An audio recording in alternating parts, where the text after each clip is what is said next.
연예계 스폰서 의혹, 역사를 뒤흔든 T.O.P. 오여자 스타의 충격적 실체. 5.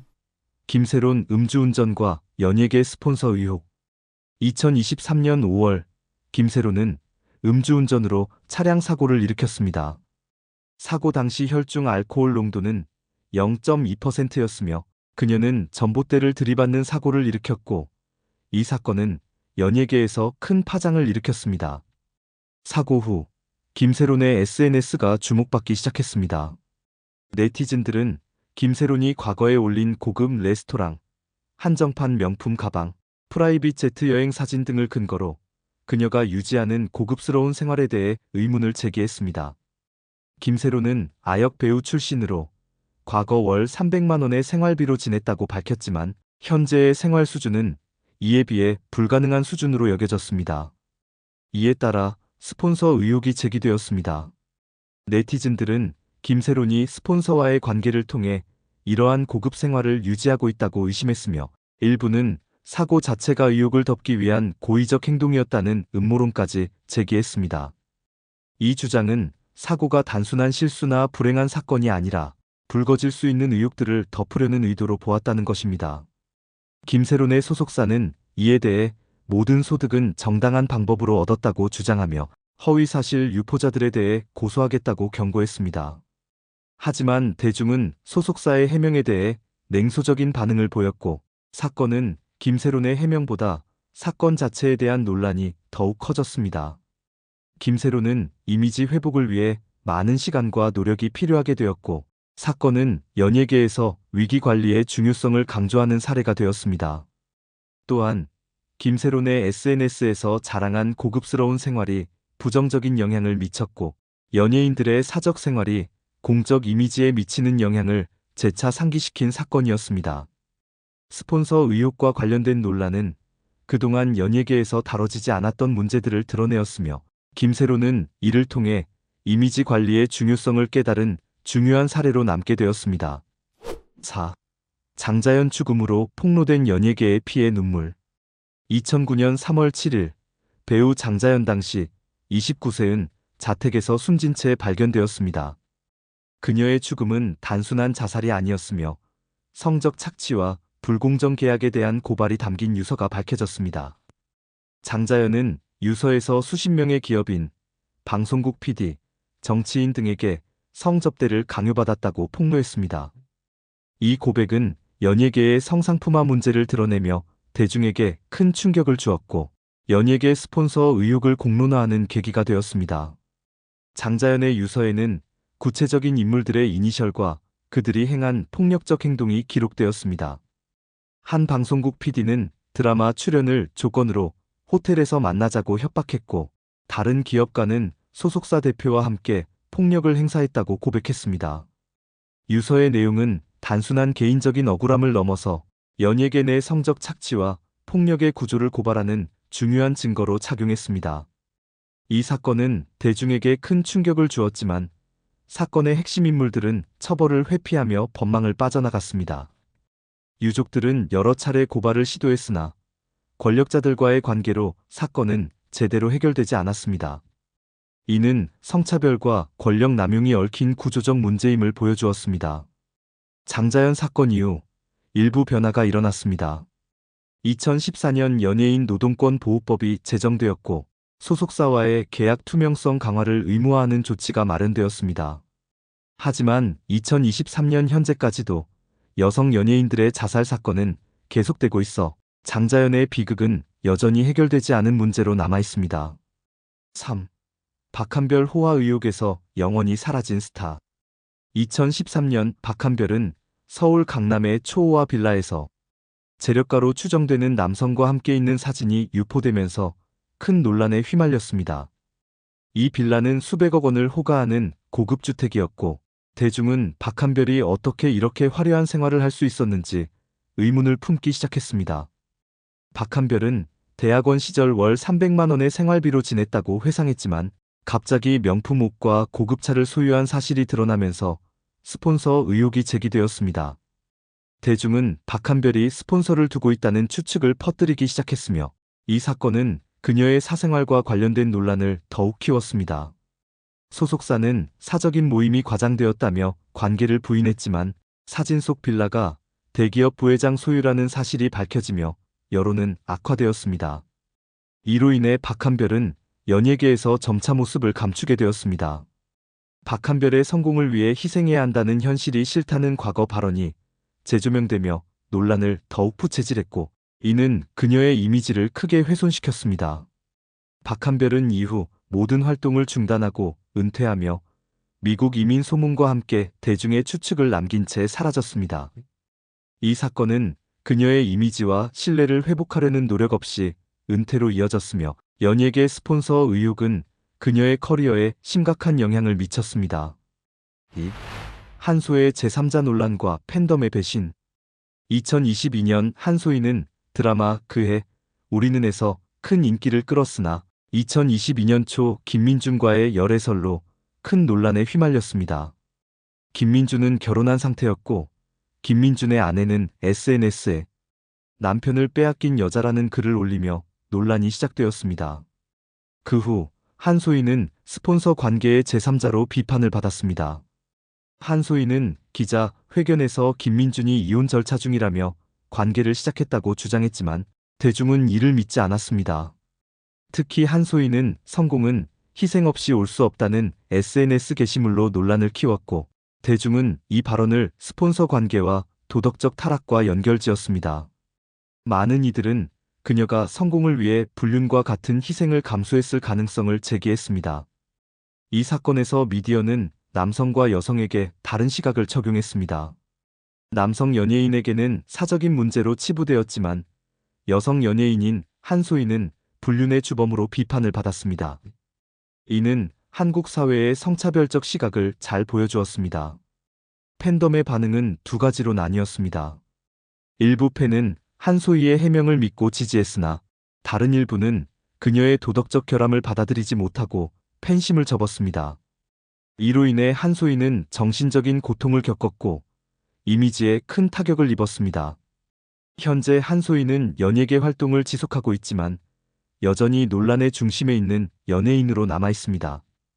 그녀는 팬덤과 대중의 신뢰 회복을 위해 노력 중이며 자기 개발을 계속하고 있습니다. 1. 이지연 유흥접대 의혹과 영원한 이미지 추락. 2011년 이지연은 호텔 CCTV에 포착된 장면으로 스폰서 의혹에 휘말렸습니다. CCTV에는 이지연이 건설업체 대표와 함께 호텔에 들어가는 모습이 담겨 있었고, 그 후 2억 원 상당의 명품 백선물과 함께 음성 파일이 유출되었습니다.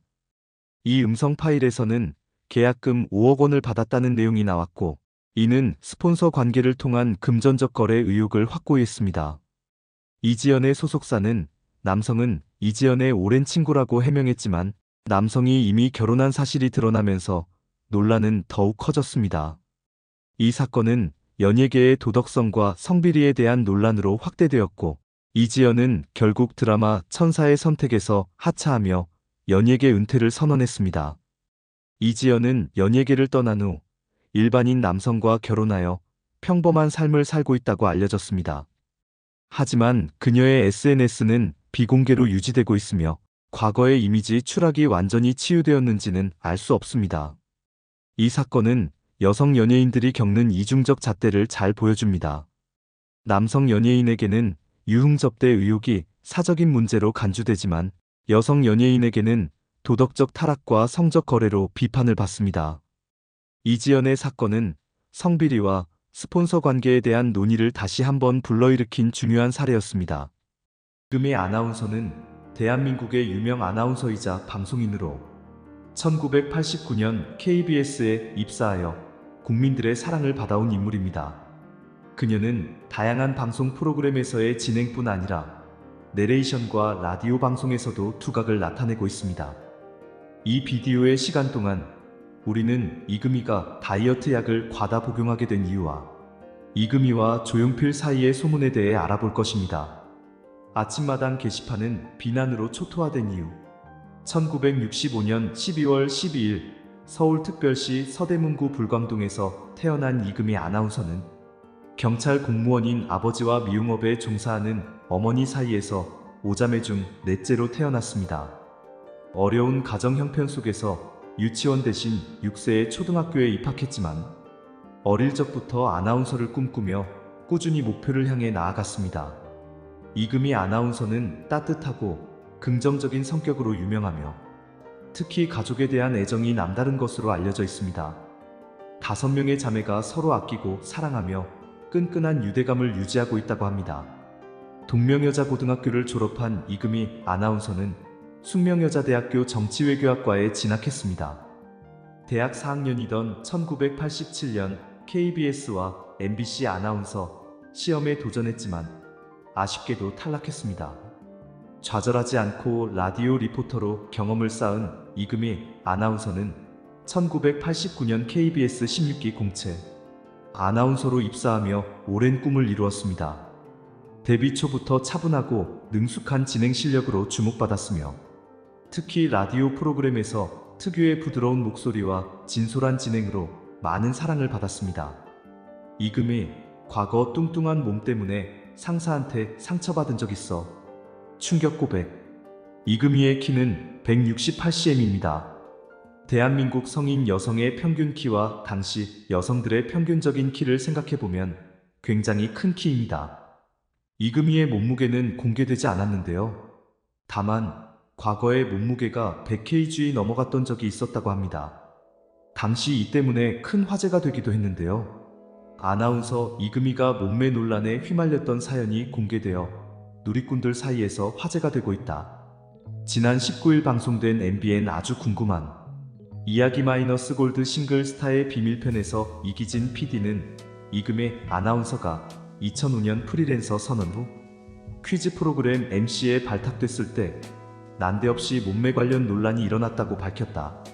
김갑수 문화평론가는 당시 프로 정신이 없다는 의견과 아나운서의 자질이 중요하다는 의견이 팽팽했다고 설명했다. 또한 이동영 시사평론가는 이금희의 자서전에 실린 내용을 언급하며 이금희 아나운서가 KBS 내에서도 상사한테 대놓고 살 좀 빼라는 소리를 들은 적 있다고 밝혔다. 최경옥 기자는 이금희 아나운서가 열심히 노력하는데 외모만 보고 게으르다, 프로 정신이 없다고 말하니 속상하다고 토로한 적 있다고 말해 안타까움을 자아냈다. 이금희는 상처를 주는 말들 때문에 매우 슬펐습니다. 게다가 당시 네티즌들의 댓글도 이금희가 자신의 체중에 대해 고민하게 만든 부분 중 하나였습니다. 이후 이금희는 예전의 몸매를 되찾기 위해 다이어트 약을 사용했습니다. 그러나 빠른 체중 감량을 원해 권장 복용량을 초과하여 약을 복용한 결과 얼마 지나지 않아 자주 어지러움, 구토, 복통을 겪었고 결국 실신하여 병원에 입원하게 되었습니다. 다행히도 의사들의 신속한 치료 덕분에 회복할 수 있었습니다. 이금희의 과거 연애사, 선배와 2년간 교제, 조용필과도 스캔들 있었다. 19일 방송된 MBN 아주 궁금한 이야기 -골드 싱글 스타의 비밀편에서는 이금희의 동료들이 이금희의 연애사에 대해 이야기를 나눴답니다. 이날 방송에서 윤영미 아나운서는 이금희가 자서전을 통해 밝힌 연애사에 대해 상세한 이야기를 들려줬다. 지난 1999년 발간된 자서전을 통해 이금희는 선배 아나운서를 짝사랑했다고 밝힌 바 있습니다. 하지만 당시 상대는 미국 유학 중인 여자친구가 있었고 이에 선배에 대한 마음을 접으려는 찰나 선배가 여자친구와 헤어지며 2년 동안 교제를 했다고 알려졌다. 이에 이기진 PD는 당시 이금희와 상대는 결혼을 전제로 만남을 이어왔고 남자 쪽 어머니가 이금희를 예뻐해서 생일도 챙겨줬다고 말했다. 윤영미는 두 사람이 결혼으로 이어지지 못한 것에 대해 들리는 얘기로는 상대가 이금희와 교제를 하다가 다시 전 여자친구에게 돌아갔다더라며 그것 때문에 이금희가 많이 힘들어했던 것이라고 말했답니다. 이를 들은 최윤영 아나운서는 김병찬 아나운서가 아니냐는 소문이 있었다고 말했고 이에 김현욱은 같이 방송을 많이 해서 그런 소문이 났을 수 있는데 서로 이상형이 아니라고 하더라고 소문을 일축했다. 이에 이동영 시사평론가는 방송 생활 30년 동안 특별한 열애설이 없었던 이금희가 유일하게 언급된 열애설이 조용필과의 스캔들이라며 이금희와 조용필 모두 완강히 부인했고 조용필은 음반 작업 때문에 한 번 만났는데 부풀려진 것이라고 해명했다고 당시 상황을 설명했답니다. 이금희 아침마당 하차, KBS 예의 없음 유감. 1998년 6월 15일부터 2016년 6월 30일까지 무려 18년 동안 아침마당을 진행하며 아침마당의 상징과도 같은 존재로 자리매김했습니다. 아침마당에서 시청자들에게 훈훈한 웃음과 감동을 선사하며 깊은 신뢰를 쌓았습니다. 특히 출연자들의 이야기에 진심으로 공감하고 함께 울고 웃는 모습은 많은 시청자들에게 깊은 인상을 남겼습니다. 일부 언론 보도에 따르면 이금희의 하차 이유는 제작비 절감이다. 이금희는 KBS 소속 아나운서가 아니라 프리랜서 아나운서기 때문에 제작비 상승에 일조하고 있다는 논리였다. 물론 틀린 말은 아니다. 내부 아나운서를 활용하면 적은 비용으로 진행을 맡길 수 있다. 더군다나 이금희는 무려 18년 동안이나 아침마당을 지켰다. 18년 동안 한 프로그램을 진행한 것만으로도 충분한 혜택으로 볼 수도 있다. 이에 대해 KBS 홍보실은 제작비 절감이 주 이유는 아니다. 원래 내부 아나운서를 활용해야 한다는 의견이 있었고 후배 양성 등으로 기회를 줘야겠다고 생각해 종합적으로 내려진 결정이라고 밝혔다. 이해 못할 하차, 18년 진행자에 대한 예의 없음. 그러나 시청자들은 그 사실을 당연하게 받아들이지 못하는 분위기다. 거의 한 목소리로 이금희의 하차에 대한 아쉬움과 이런 선택을 한 방송사에 대한 질책을 쏟아내고 있는 것이다. 그 이유는 아침마당의 정체성이 이금희라는 진행자로 비로소 완성됐기 때문이다. 안개 속에서 나는 울었어. 사랑하고 싶어서, 사랑받고 싶어서. 이금희는 18년간 아침마당에 대한 이미지를 착실히 만들어왔다. 때로는 공감하고 때로는 적절한 질문을 던지며 상대방과 호흡했다. 단순히 제작비 절감이나 시청률 등으로 이금희의 실적을 판단할 수 없는 이유가 그것이다. 그간 아침마당이 존속할 수 있었던 것은 이금희라는 진행자의 공로가 컸기 때문이다. 그런 이금희에게 적절한 환송식도 없었다. 꽃다발 하나, 감동적인 세리모니 하나 없었다. 그저 언젠가 다시 보자는 이금희의 담담한 인사만 있었을 뿐이다. 이후 아침마당 게시판은 비난으로 초토화되었다. 구설수에 오르지도 논란거리를 만들지도 않고 방송의 이미지를 지켜온 성실한 진행자에 대한 마지막 치고는 너무 초라했기 때문이다. 프로그램을 유지하면서 이금희라는 인물을 내보내는 것은 그동안 이금희가 쌓아온 이미지는 이용하고 제작비는 절감하겠다는 의도로밖에 안 읽힌다. 어느 프로그램이나 마지막은 있겠지만 그 마지막에 대한 예의 정도는 제대로 갖출 수 있어야 한다. 아무리 최선을 다해도 제 역할이 끝나면 소모품처럼 버려지는 단호함 속에서 시청자들은 그동안 이금희가 보여준 따뜻한 경청과 포근한 목소리를 떠올린다. 그 이율배반적인 모습은 KBS라는 방송사에 대한 불신을 더욱 키우는 역할을 했을 뿐이다. 이금희 아나운서는 KBS 쿨 FM 사랑하기 좋은 날 진행과 EBS1 한국기행 내레이션을 맡으며 활발한 활동을 이어가고 있습니다. 2021년 4월 5일부터는 박명수, 이말년과 함께 카카오TV 오리지널 예능 프로그램 거친 마당에 출연하며 예능 분야에서도 새로운 모습을 보여주고 있습니다. 2022년에는 왓챠 오리지널 예능 프로그램 조인 마이 테이블 시즌1과 KBS 예능 프로그램 한 번쯤 멈출 수밖에에 출연하며 예능 활동을 활발히 하고 있습니다. 다양한 프로그램을 통해 쌓아온 풍부한 경험과 진솔하고 따뜻한 매력으로 앞으로도 많은 사랑을 받을 것으로 예상됩니다. 이금희 아나운서는 후덕한 마음과 넉넉한 씀씀이로 많은 사람들에게 귀감이 되고 있습니다. 2000년 남북 이산 가족 상봉 당시 인터뷰이와 눈을 맞추며 대화하기 위해 무릎을 꿇는 따뜻한 배려심을 보여주는 등 깊은 인간미를 보여주었습니다. 또한 방송계 후배들에게 끊임없는 조언과 격려를 아끼지 않는 멘토 역할을 하며 훈훈한 선후배 관계를 이어가고 있습니다. 이금희 아나운서는 1998년 제25회 한국방송대상 여자 아나운서상을 수상하며 뛰어난 방송 역량을 인정받았습니다. 이는 뛰어난 진행 능력과 섬세한 감성으로 시청자들에게 신뢰감을 주었던 이금희 아나운서의 탁월함을 보여주는 증거입니다. 2000년에는 제13회 기독교 문화대상을 수상하며 사회에 긍정적인 영향을 미치는 방송인으로서의 면모를 인정받았습니다. 2001년에는 제38회 저축의 날 국무총리 표창과 같은 해 한국여성민우회 주최의 푸른 미디어상을 수상하며 공공성을 갖춘 방송 활동을 인정받았습니다. 이처럼 이금희 아나운서는 방송 진행 능력뿐만 아니라 사회적 책임의식을 갖춘 방송인으로서 꾸준히 높은 평가를 받아왔습니다. 가장 최근에는 2019년 제26회 KBS 연예대상에서 라디오 부문 올해의 DJ상 사랑하기 좋은 날 이금희입니다를 수상하며 라디오 진행자로서도 뛰어난 실력을 인정받았습니다.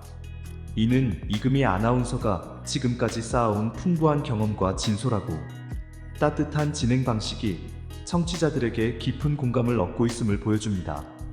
이금희 아나운서는 2024년 현재 미혼이며 결혼 계획은 아직 없는 것으로 알려져 있습니다.